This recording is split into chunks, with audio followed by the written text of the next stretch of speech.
Hello, Monetization Nation. Welcome back to the second episode of Monetization Nation's interview with Jeremy McGilvrey.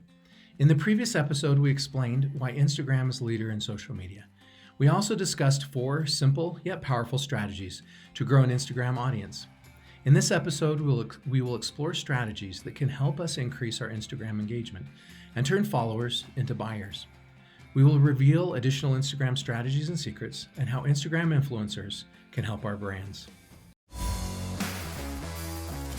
Tectonic shifts are constantly transforming the earth and business, causing destruction and huge growth opportunities.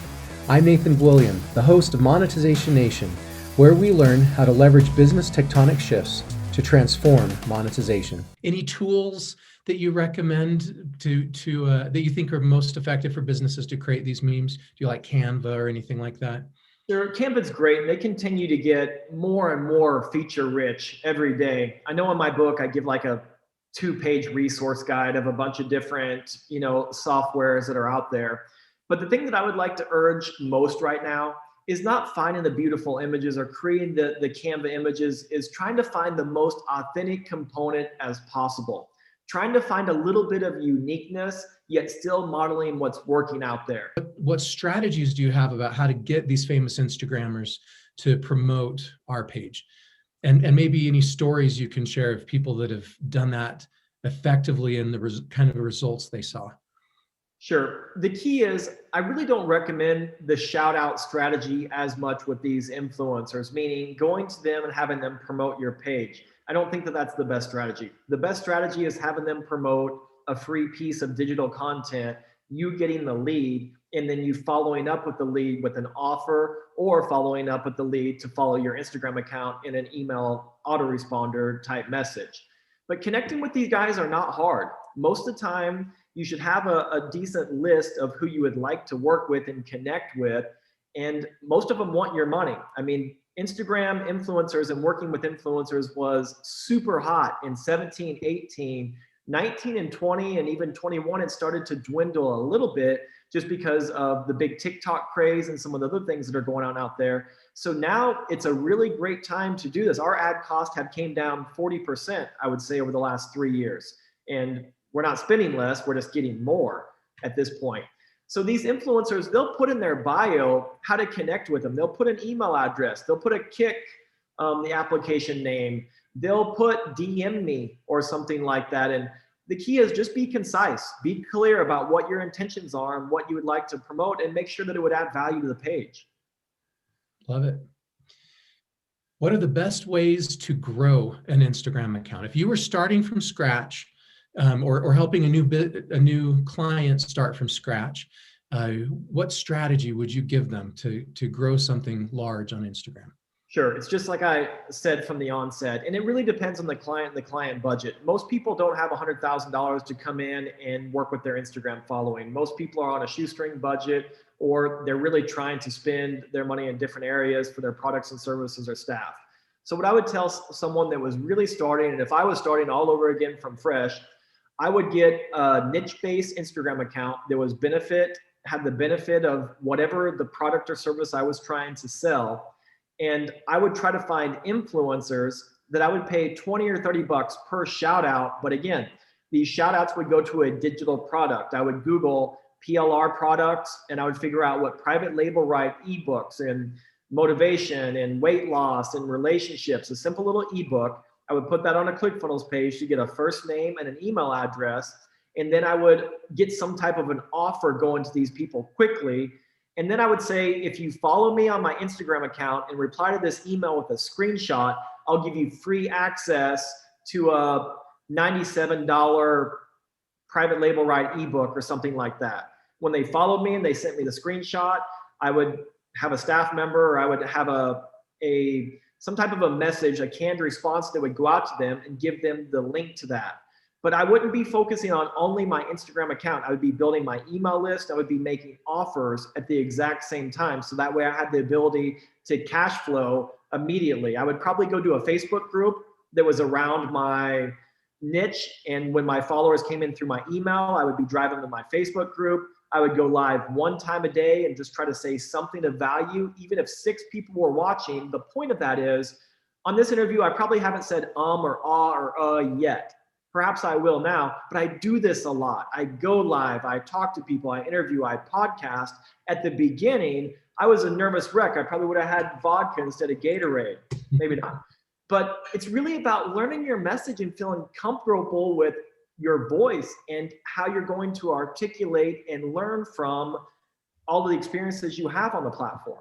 What advice do you have to increase the engagement of the people who are following your Instagram accounts? Key thing is ask questions. If you started all over again, what advice would you give to yourself? An image, could you see yourself doing this? It's all about getting them to respond primarily through a comment, not necessarily with a like. The comments will, again, they're higher votes in the algorithm for Instagram. All the algorithm is for Instagram is it's a formula. And the formula just means if a post gets a bunch of likes in a short amount of time, show it to more people on the platform because obviously our user base likes it. Same thing, if the post gets a lot of comments on there, obviously people like it. Start with simple stuff like yes or no. Go more robust, ruin a first date in 5 words, or even having a blank on there. I mean, we've done all of these tricks so many different times. You could have a post that's black, and in the white, it says something like, when I make my first million, I will, and then a line. And then they put an arrow, make this stupid simple. Put an arrow, and then in parentheses, put comment below. You'll see people commenting all day long. Some people will talk about Ferraris. Some people will talk about world hunger. You'll get some other things that you'll probably scoff at, but it's about the engagement. And then if you can, reply to these people. That's really interesting. Tell me more about that. Or even, with like the DM feature, when you go to putting this in the story, when I make my first $1 million, I will DM me. So when they DM you, that automatically tells Instagram, this is a friend. These people are DMing me, and they make doggone certain that they see your post when they get back on that platform. So there's lots and lots of different ways to game these algorithms and get the engagement. I did not realize that. That's brilliant. So if they DM you, Instagram sees them as a friend, and they're more likely to show your post to that person in their feed. Absolutely. So what we like to do is just take a screenshot of a black image on your phone. So it's just completely black, screenshot, super easy. Put that as your story post. And I'm not talking about the swipe up feature. And then type with text that Instagram allows you to. When I make my first $1 million, I will, and then do a blank, and then put parentheses, DM me your answer. When they DM you, they're going to DM you, buy a Ferrari or a Bugatti, whatever it might be. I don't know. Can you get a Bugatti for $1 million? Perhaps not. But you're going to reply to them and say something like, that's really great. Tell me more about that. And the more people are DMing you and talking to you, Instagram says, these are friends. These are people that want to make sure they see one another's post. And it's just a great hack to, foster engagement. Yeah, great hack. Talk to me about any secrets you have to share about hashtags. The key with hashtags is look what your competitors are doing. Look what the pages that you admire are doing. Are they putting 4 hashtags in the comment section? And it's really important that they go in the first comment. Instagram a long time ago talked through shadow bans about putting 30 comments in the caption section, and that definitely took place for a while. They've pretty much become much more lax on that strategy. I think the sweet spot that we're noticing is about 8 to 12 relevant hashtags for each post. Some of our students, they'll put in the notes section of their phone, if it's a motivation post, they'll have motivation hashtags, and they'll copy and paste those hashtags from the notes section of their phone, and they'll post that as the first comment. So that way the caption stays nice and clean, but the post still has the capacity to get that searchability by having those hashtags in that comment section. What advice do you have on how we can better turn followers into buyers?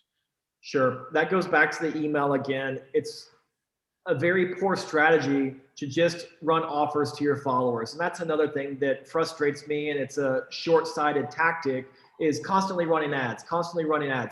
Your point is to add value, and when you put an ad on your page, rather promoting somebody else's product or promoting your own, you don't leave that ad up forever. You put it up for 5 or 6 hours, and then you delete it. And then you can put it up again for 5 or 6 more hours and delete it to get it back over to the news feed. But don't just leave ads randomly on your pages, because it doesn't make them look clean and it doesn't make it look like a value-oriented area.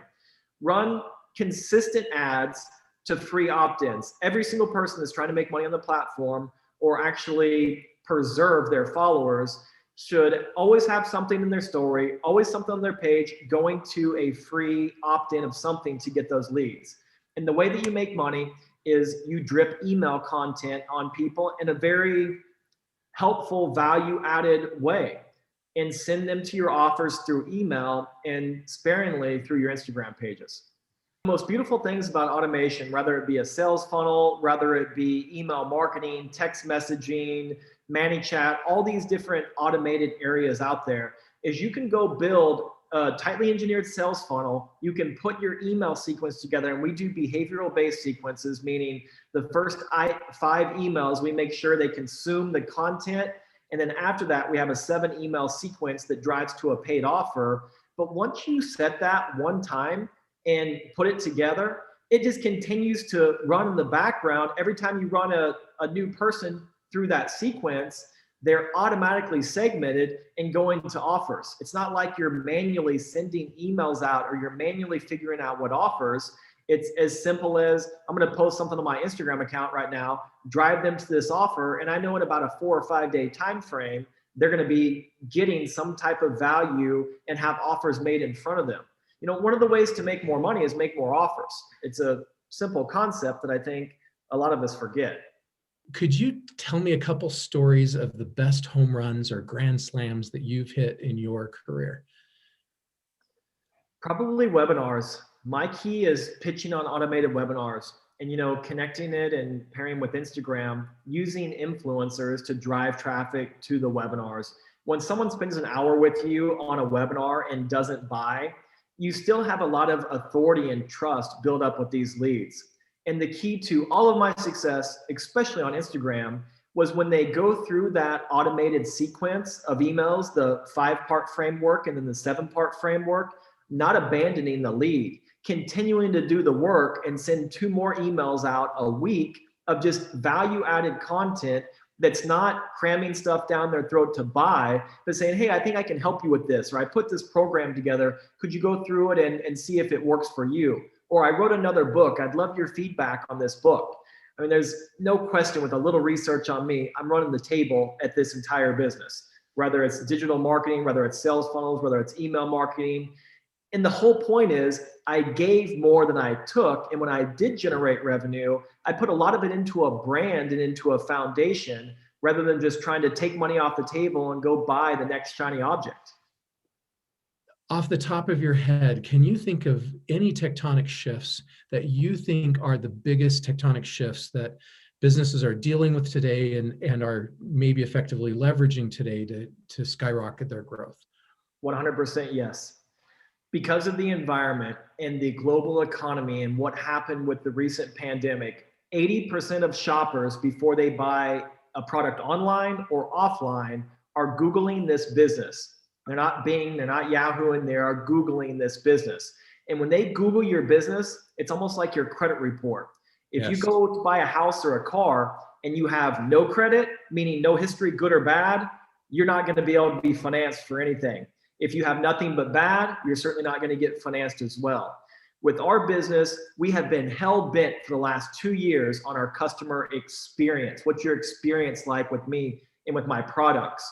And so we've worked really hard on our brand. So when you Google me, when you Google my products, you see hundreds and hundreds and hundreds of reviews. And overwhelmingly, while there's a few people that I'm definitely not for, 95% or more love what I stand for and love the results they get. So the big shift that's taking place right now, and it has been for a while, is 80% of shoppers are Googling you, Googling your product, Googling your brand before they make a purchase.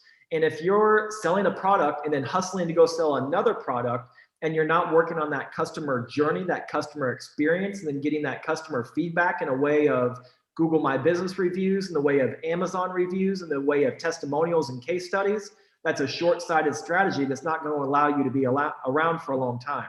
So the big shift right now, and it's not going to go away, it's going to probably double down, is they're Googling your business. Pretend that you're your prospect right now and you're going to buy your product or service, and you go on an incognito window after you clear cookies and Google your business name, Google your product name, Google your name. And if you are not obsessed with what comes up on Google in the news and the images and the reviews and the organic search, if you're not obsessed with that, then it's a short-sighted strategy that's not going to allow your business to continue to be robust.